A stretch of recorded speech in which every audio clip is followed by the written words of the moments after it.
एक ऐसा मंदिर जिसका मुख्य स्तंभ सदियों से हवाओं में झूल रहा है, फिर भी ना तो मंदिर हिलती है और ना ही गिरती है, बल्कि कई सदियों से प्रकृति और मौसम की मार खाने के बावजूद बिल्कुल सीधी डटकर खड़ी है। दोस्तों, आज हम जानने वाले हैं एक ऐसे मंदिर के बारे में जिसकी प्रेजेंट तो असमंजस से भरी ही पड़ी है। यहाँ तक कि इस मंदिर की इतिहास भी कहीं ना कहीं रामायण काल से जुड़ रखा है। नॉलेज उस्ताद के वीडियोस में एक बार फिर आपका स्वागत है।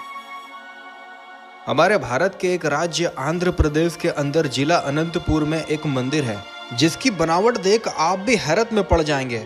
ये मंदिर मुख्य रूप से इसी कारण जाना जाता है क्योंकि इस मंदिर का मुख्य स्तंभ जो कि हवा में झूलता रहता है, बावजूद इसके मंदिर अपनी जगह पर बिल्कुल सही सलामत खड़ी है। इस मंदिर का नाम लेपक्षी टेम्पल है और इस मंदिर में भगवान वीरभद्र की पूजा की जाती है।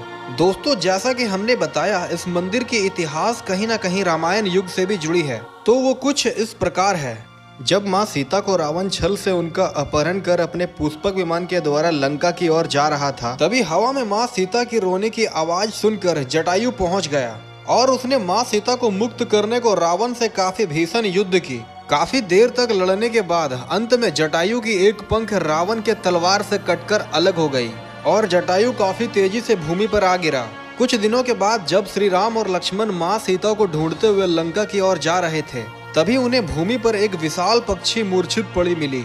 वो और कोई नहीं बल्कि जटायु था। प्रभु श्री राम ने जटायु के सिर अपनी गोद पर रखकर कहा, ले पक्षी, जिसका मतलब है उठो पक्षी। इसी शब्द से प्रेरित होकर राजा अच्युत देव राय ने इस मंदिर का नाम लेपक्षी रखा। 16th सेंचुरी के बीच में राजा अच्युत देव राय ने इस मंदिर को बनवाने का फैसला किया, लेकिन उनके पास भरोसेमंद इंसानों की काफी कमी थी। काफी सोच विचार करने के बाद उन्होंने अपने सबसे खास मंत्री और उनके भाई वीरू पन्ना और वीर अन्ना को पूरी मंदिर बनवाने की जिम्मेदारी सौंपी। इन दोनों से भी जुड़ी एक हकीकत काफी प्रचलित है। बताया जाता है कि मंदिर के एक कोने पर कल्याण मंडप आधी अधूरी बनी है, इसे कभी भी पूरा नहीं किया गया।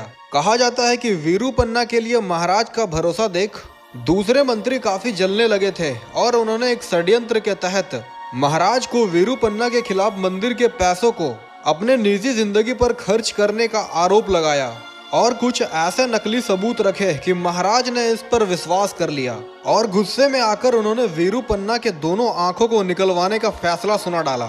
जब मंत्री वीरू पन्ना तक इस बात की जानकारी पहुंची, तब उन्हें काफी दुख हुआ कि महाराज ने सच्चाई जानने को एक बार भी उन्हें अपना पक्ष रखने का मौका नहीं दिया। इस बात से दुखी होकर वीरू पन्ना ने अपने दोनों आंखों को खंजर से बाहर निकालकर अधूरी पड़ी कल्याण मंडप के दीवार पर दे मारी, जिसके निशान आज भी हमें इस दीवार पर देखने को मिलती है। जब राजा को इस बात का पता लगा तो उन्हें भी अपनी गलती का आभास हुआ और उन्होंने इस कल्याण मंडप को यूं ही छोड़ देने का आदेश जारी किया। दोस्तों, चलिए फिर से आते हैं इस मंदिर की झूलती हुई पिलर्स की ओर। मुख्य मंदिर के बिल्कुल निकट ही नाट्य मंडप को बनाया गया है, जिस पर कि कुल 70 पिलर्स मौजूद हैं। यह पिलर कब और कैसे हवा में झूलने लगे, इसका पता आज तक किसी भी इंजीनियर्स के द्वारा नहीं लगाया जा सका है। जब भारत अंग्रेजों के चंगुल में फंसी पड़ी थी, तब 1902 में ब्रिटिश सरकार ने एक सिविल इंजीनियर हैमिल्टन को इस रहस्य का पता लगाने भेजा। जब हैमिल्टन ने इस मंदिर की डिजाइन देखी तो उसे कुछ भी समझ नहीं आया। फिर उसने इस झूलती हुई पिलर्स की ओर अपनी नजर घुमाई। वह यह देखकर पूरी तरह से हैरान था कि पूरी मंडप की भार इस पिलर पर होने के बावजूद ये हवा में कैसे झूल रहा है। उसने आओ देखा ना ताव और एक बड़ी सी रॉड को पिलर के नीचे डालकर देखने लगा। इतने में ही पूरी मंदिर जोरों से हिलने लगी।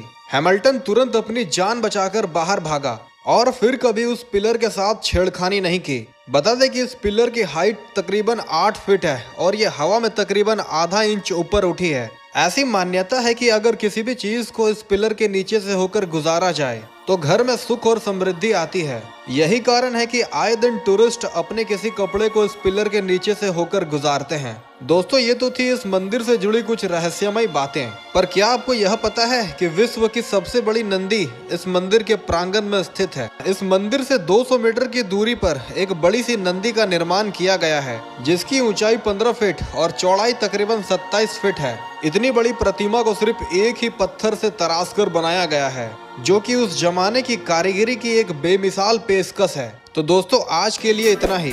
वीडियो अच्छी लगे तो चैनल को सब्सक्राइब, वीडियो को लाइक और बेल आइकन को ऑल पर सेट कर लें। Thank you.